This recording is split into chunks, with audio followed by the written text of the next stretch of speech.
na linggo ng nakalululang oil price hike. Mga kapuso, posibleng sumampa na rin sa 100 piso kada litro ang presyo ng gasolina. Asahan ng hanggang 21 pesos na taas presyo sa kada litro ng diesel. Sa normal nga adlaw-adlaw nga kinabuhi, ang mga tawo adunay iya-iyang destinasyon. Dili na bago labi na sa mga driver nga nagmaneho para sa sensilyong mubuhi sa matag iyang panimalay.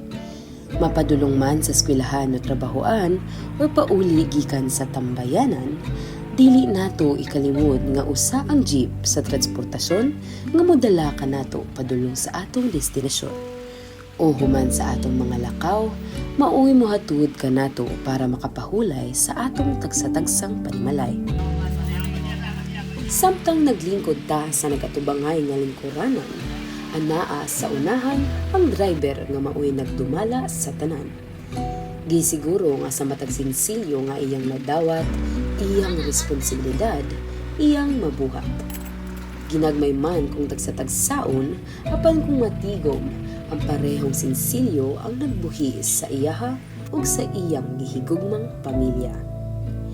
Pero uban sa kamatuoran nga nagsaka ang presyo sa lana, unsaon kung ang kining mga sensilyo mupadung lang sa pagpalit o gasolina.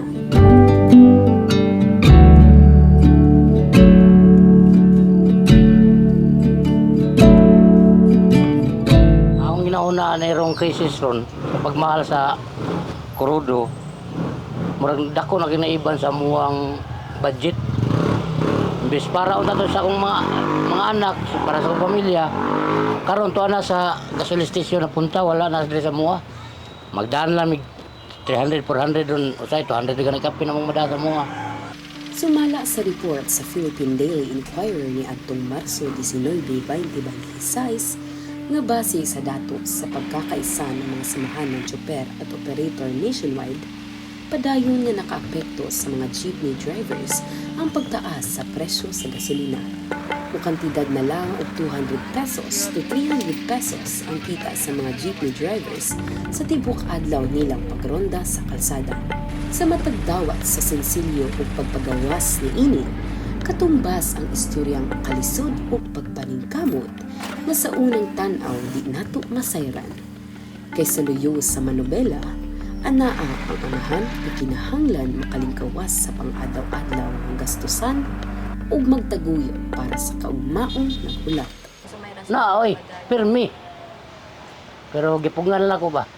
Kay, kung mapahuway ko, asa ang padung akong pamilya? Saya akong ihatag lang allowance. Muna, bisag kapoy, kayo lang yun. Saan man niya? Nalinyam kita ni. Unang kuan, paningawan ginako nga, akong mga anak, kuan ako sa eskwela, akong pamilya, malagi akong gingon nga, mabuhi na ako kong pamilya.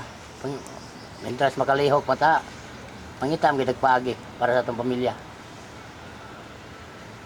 Kapoy na ginoon tayo ipanarbaho. Kasama na atong mga anak. Kung mo surrender ta, laban lang yun. Ang matagtulo sa singot, dili lang para kanila, kundili apil pod ang pagpaningkamot para sa pamilya kang sila ang gisaligan. Ako mga anak tanan, mga kuwan sila ang taba. Asa naman ta kita nagtrabaho di, pahuway na sad ko. Saon mo na nga. Kana noon, pag padung mo ginagraduate, kita kwarta, mabayaran ng graduate naman na sila. Kay UGT naman, mag-UGT. Ang iya, lisensya naman lang. Paso na karoon. Isang adlawan o paso. Gilak mo ganitong babae kay gusto lagi sa mukha niya. Usawa may kwarta. Tigom sa ta. Busa karon nga nitaas ang presyo sa lana, pila na lang kaha ang habilin kanila. Lisod man pamalandungon, pero ang sensilyo giangay-angay na lang para makalahutan sa beronon. Nakuhaan yun ang kuhaan doon. Ang ginansya, lahira sa una. Karon kay, putin taas sa yun. Taas kayong krono niya. Dako kay kibha ba? Sa una, ginansya. Pila to ginansya akong sa una dong. Ginansya kami sa una. 1,000 kapin. Nya karon. Pamas krudo ang 1,000 na. Mahog na ng taon mig 5 ni size. Kung mingaw, awa na. 200, 300, di magparehas. Budget na lang yun. Igoo na lang sa kuan, pamilya. Sa bayaran nas kuryente, tubig nga. Allowance sa mga bata kada adlaw. Kayo lang yun, di man gyud magparehas yun kita sa driver. Sahay, makadali ka ng 200 plus. Malipay na ganun yung kadami 600. Tigumon na namo ya. Wala, budget lang yun. Dili sayangan o kung sayangan masayang. Sa kalapad sa mga dalan diri sa Cebu, naghinay-hinay pud og kawala ang mga hari sa kalsada tungod ang pagmahal sa gasolina o krudo, gikuhaan sila og katungod nga makaginhawa. Karon og gamay ra ka sa daghang ganin jeep diri oy. Daghang ganin jeep diri sa una. Kini puno og gini diri. Karon wala na, nakaanam wala na biyahe. Ang uban ang uli ng mga driver, ang uli na sa probinsya.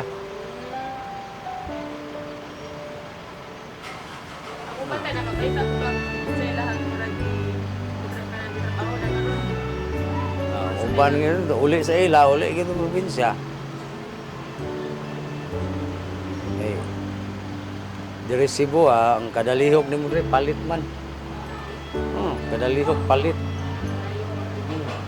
Dili man pareha sa probinsya nga kadalihok nimo na utanon spikas way palit-palit. Dire. Kadalihok nimo diri kwarta kadalihok kwarta. Maong napiit ang mga driver sa tunga. Kay kung ang pagpamasada mulikom o gamayng kwarta, ang pagwelga magpasabot nga mahunong sila sa pamasada. Ug saon naman lang ang kwarta nga para sa tuition, panihapon o kaugmaon. Kuan lagi mo strike nya ang sao man nimo strike ka. Strike ka nya ang uban dili man strike. Dili man pareha sa una nga strike diri sa una. Kami sa una strike ni wa mong gimanagan sikinan karon managan mo sikinan gyapon. Amo ra tagbuang sa daan sige kapakapa nya way mutuman. Pila ra man sa kabuok nga 50 ra mi kabuok. Di gyapon magsilbi oy. Strike ka, kwinta na mga buhok, di mo silbi sa tanan. Sa una, kaya daggan kami sa una, mga 300 son mo mi. Una. Strike sa una, patuo mo na yung mga driver uban, karon di naman. Sa kini nga crisis sa lana, dili lang usa o duha ang nag-antos, kun dili labaw pa sa usa ka gatos. Kini pakibisog sa tanan, dili lang mga driver, kun dili apil na pod ang mga gamhanan. Ang sulti lang nako sa mga kauban namong driver. Paano kita? Laban lang kita sa bisag kuhan kay basig maabot na yung panahon nga muus-us pa ni. O di nila himuong us-us, ipantay nila ang plitihan o ang sweldo sa mga tao sa trabaho ng mga kumpanya. Sa gukod-gukod lang ko kay lisod kis tanan paliton karon bugas tag 70 na kapin na kilo. Pay kuryente. Porte na pang mahala. Ano karon lisod kis tanan gyud porte gin lisura. Ya, wala ta ang among hangyoan eh. Nga kuwaon ta ng mga tax karambat. Mo giday mangyo ya. Increase sa excuse me. Increase sa panang sweldo sa mga commuter o increase sa minimum na mo sa plitihan. Kay og mag-increase lang po ang plitihan niya wa ang mga commuter.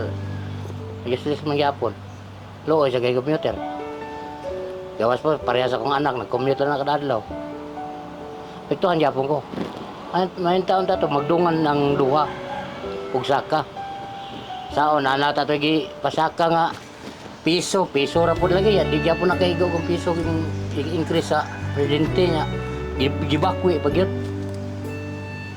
Yang karon wasay kuan sa mua diring Kami mga driver, kami mga kabos, pawagin siya, murag pagpakabana bitaw. Ang ila lang kagalingon mo siguro lang guna-una. Nawag na kuan nga kuan. Patuman na tong wagtang sa tax, mga bat, o pag-increase sa sweldo o sa pritihan. Sa adlaw-adlaw nga pamasada, bitbit nila ang panghandoy nga dili lang para sa ilaha, kundi para pud sa kada miyembro sa pamilya. Pangandoy nga anaa sa lagyong panganod nga gilaog nga makabot. Ang pangandoy kita na ako nga makahuman akong mga anak. Ako yung paningawan nga makahuman akong mga anak. Nya may lawas kada adlaw.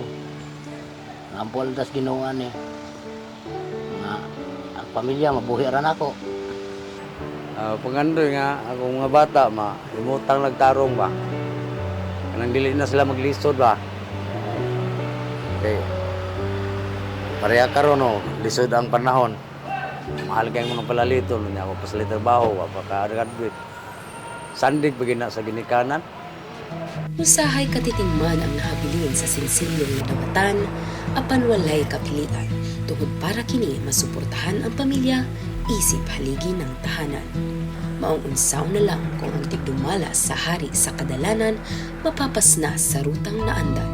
Kay ang gibitbit dili lang ang kabugat sa manubela, kundili ang hingpit nga kasakit ug ang realidad nga perting kapait. Unta, tabang kagampo nga mausabag ang dagan sa panahon. Balik na ta sa barato ba? Kanang kaya na mga pobre ba? Di kay kaya las mga dato. Makadayig tuod kay bisag unsa man kadagko ang singot nga bunga sa paningkamot, bisag unsa man kaalimuot ilalom sa ginabuhing puno sa pag-antos. Kini kayano para sa sensilyong yawi sa kaugmaw.